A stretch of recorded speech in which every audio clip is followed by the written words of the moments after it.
A very good morning to all of you. Myself Junaid Ahmed, and we are studying geography of class 10th, social science. It is the fourth chapter of the geography, which is important regarding the board point of view. Everything is important, but out of them, agriculture, the lesson of agriculture is one of them. बेटा, board के point of view से सभी syllabus के सभी chapters important हैं, लेकिन geography के अंदर जो लेसन्स हैं बोर्ड के सिलेबस में, उसमें से एक लेसन नंबर 4 एग्रीकल्चर का, ये अपने आप में बहुत इम्पोर्टेंट है और इम्पोर्टेंट रोल प्ले करता है. बात करते हैं एग्रीकल्चर की. एग्रीकल्चर है क्या? दो वर्ड ऐसे हैं जिन्हें हमने बहुत बार 100, thousands, lakh टाइम्स बोल भी रखा है और सुन भी रखा है, समझ भी रखा है. लेकिन कभी कभी ऐसा होता है कि जब एक जेन्युइन वर्ड हमारे सामने आता है, एक ऑर्डिनरी वर्ड हमारे सामने आता है, तो हम उसका मीन्स भूल जाते हैं. उसको हम साइकोलॉजी के अकॉर्डिंग समझ लेते हैं कि हाँ ये वर्ड है, इसका ये मीन्स है, लेकिन अगर उसे एग्जैक्ट वे में हम उसे यूज़ करना चाहें, उसके डेफिनेशन को यूज़ करना चाहें, उसको एक्सप्लेन करना चाहें, तो नहीं करते. यहाँ पर हम बात करते हैं एग्रीकल्चर.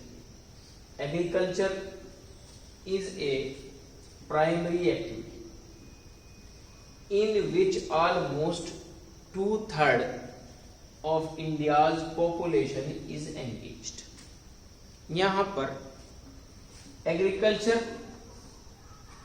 एक प्राइमरी एक्टिविटी है, बेसिक एक्टिविटी है. आप ये कह सकते हैं कि इस एक फील्ड के ऊपर हमारे कंट्री की 2/3 पॉपुलेशन डिपेंड है या एंगेज्ड है. फार्मर्स,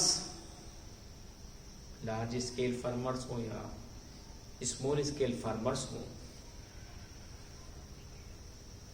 वो भी एग्रीकल्चर के साथ कनेक्टेड हैं. उसके साथ साथ जो लेबरर हैं, जो ऐसी स्पेशलाइज्ड लेबरर जो केवल ओनली एग्रीकल्चर फील्ड के अंदर फार्मिंग ही कर सकते हैं, फार्मिंग ही कर सकते हैं. और फार्मिंग जो है वो एक मेथड है जो अभी आपके सामने आगे आएगा. फार्मिंग की बात, तो फार्मिंग एक मेथड है एग्रीकल्चर का. तो यहाँ ये बताया कि agriculture is a primary activity which almost 2/3 of the population is engaged. India की 2/3 पॉपुलेशन टोटल की वो एग्रीकल्चर के साथ एंगेज्ड है. It produces most of the food for consumption. ये बड़े ध्यान करने की बात है बेटा कि एग्रीकल्चर जो है वो हमें क्या देती है. एग्रीकल्चर हमें दो चीजें प्रोवाइड करती है. It produces most of the food for consumption. Crop pulses के पॉइंट ऑफ व्यू से हो, शुगर केन के पॉइंट ऑफ व्यू से हो, किसी भी पॉइंट ऑफ व्यू से हो, वो हमारे लिए एक खाना अवेलेबल करती है जिसे हम कंज्यूम करते हैं. अगर एग्रीकल्चर के अंदर फार्मिंग प्रोसेस ना हो तो किसी भी क्रॉप का प्रोडक्शन करना इम्पॉसिबल है. चाहे वो आपकी पल्सेस का प्रोडक्शन करना हो, चाहे वो आपके राइस का प्रोडक्शन करना हो, चाहे वो आपके वीट का प्रोडक्शन करना हो, चाहे वो आपके शुगर केन का प्रोडक्शन करना हो. It means every production is impossible without the farming process.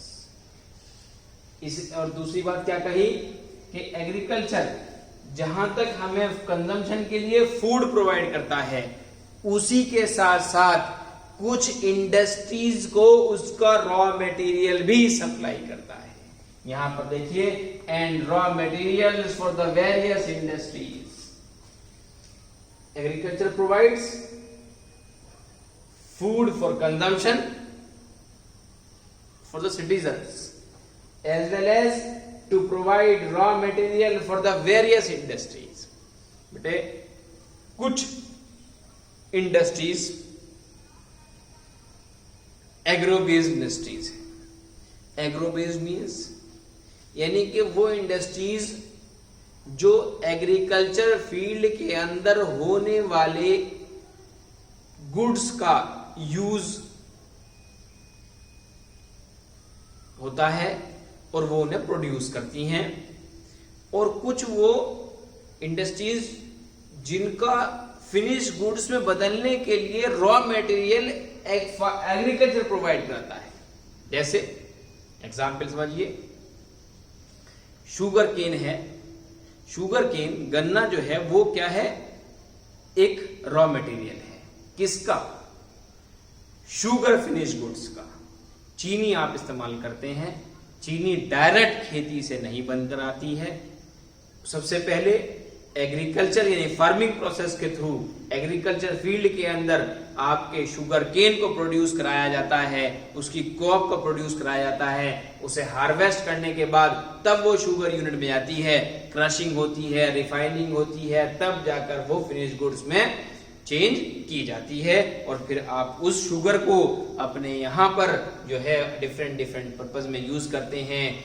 Milk के अंदर यूज करते हैं, कॉफी बनाने में यूज करते हैं, चाय बनाने में यूज करते हैं, अदर स्वीट डिशेस बनाने में आप उस शुगर का यूज करते हैं। तो वो कब पॉसिबल हुआ?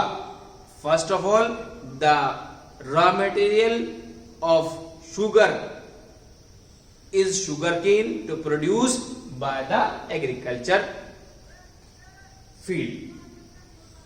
तो यहां हमने ये कहा है कि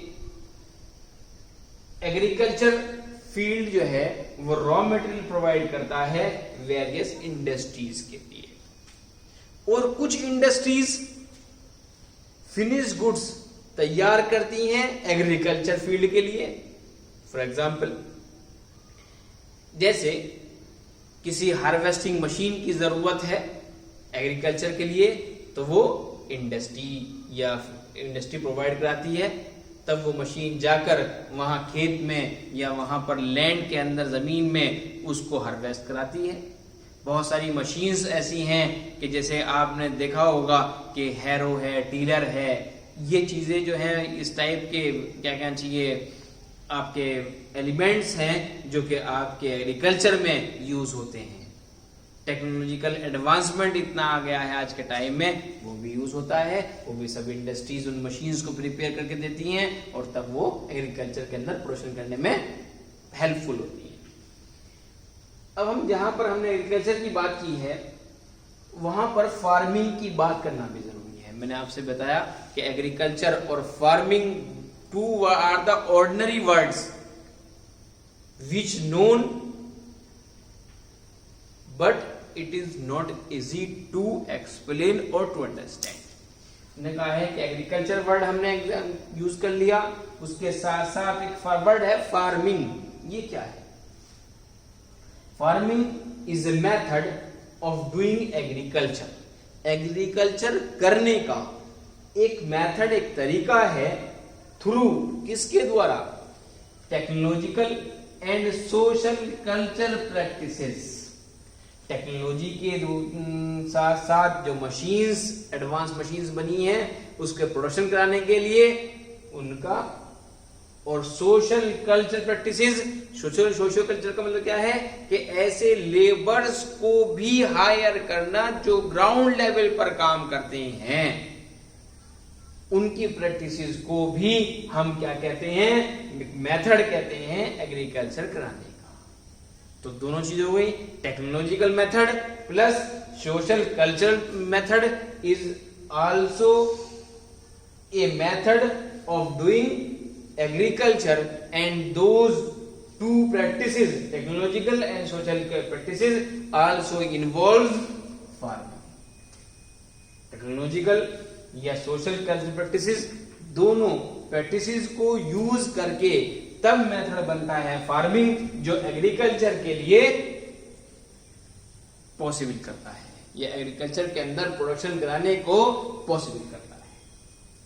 अब जहां तक फार्मिंग की बात हमने की, तो फार्मिंग के टाइप्स भी होते हैं, फार्मिंग के टाइप्स भी होते हैं। अब फार्मिंग जो है वो मेथड ऑफ डूइंग एग्रीकल्चर है through technological and social practices. इसको करने के लिए, इसको इंप्लीमेंट कराने के लिए जो मेथड हमने यूज किए हैं यहाँ पर टेक्नोलॉजिकल और कल्चरल प्रैक्टिसेस, उनको यूज कराने के लिए हमें इस फार्मिंग के टाइप्स की भी जरूरत होती है। अब टाइप्स ऑफ फार्मिंग के अंदर हमने 3 टाइप्स ऑफ फार्मिंग को इंक्लूड किया है। First, primitive subsistence farming. Second, intensive subsistence farming, and the third one is commercial farming. इन तीनों टाइप्स की फार्मिंग मेथड पर आपको इन 2 पॉइंट पर थोड़ा सा फोकस करने की जरूरत है, जबकि थर्ड जो इसका टाइप है कमर्शियल फार्मिंग, ये वर्ड अपने आप में बहुत इजी है और इसे एक्सप्लेन करना भी कोई प्रॉब्लम की बात नहीं है। आप इस वर्ड के प्रोनाउंस करने से खुद समझ सकते हैं कि ये वर्ड या ये टाइप्स ऑफ फार्मिंग किस तरह की होगी। कमर्शियल फार्मिंग, कमर्शियल का मतलब क्या है?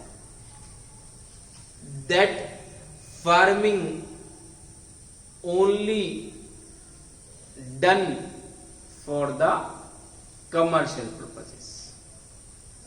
जब कोई फार्मर अपनी पीस ऑफ लैंड के अंदर ऐसे क्रॉप को प्रोड्यूस करता है, उसके अंदर टेक्नोलॉजिकल और सोशल कल्चरल प्रैक्टिसेस यूज करता है, और उस क्रॉप को प्रोड्यूस करना उसका एम ओनली टू सेल होता है, केवल उसे बेचकर प्रॉफिट कमाना होता है, उसे हम कमर्शियल फार्मिंग कहते हैं।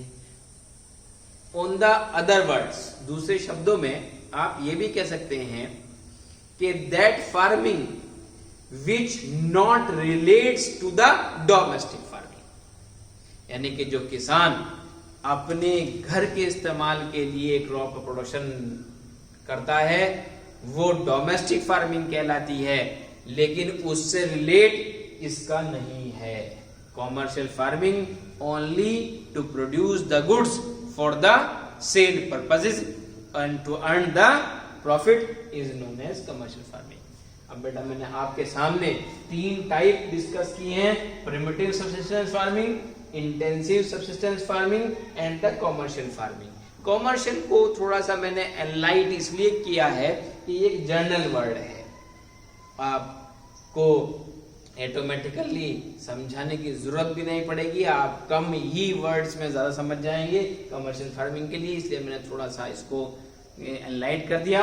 लेकिन अब आपके सामने प्रिमिटिव सब्सिस्टेंस फार्मिंग जो टाइप है फार्मिंग का, और इंटेंसिव सब्सिस्टेंस फार्मिंग जो टाइप है फार्मिंग का, इसे हम कल डिस्कस करेंगे अपनी नेक्स्ट क्लास के अंदर। तो आप जो है इस पूरे टॉपिक को थोरोली स्टडी करिए, और कोई क्वेरी हो तो आप पूछ सकते हैं। Thank you.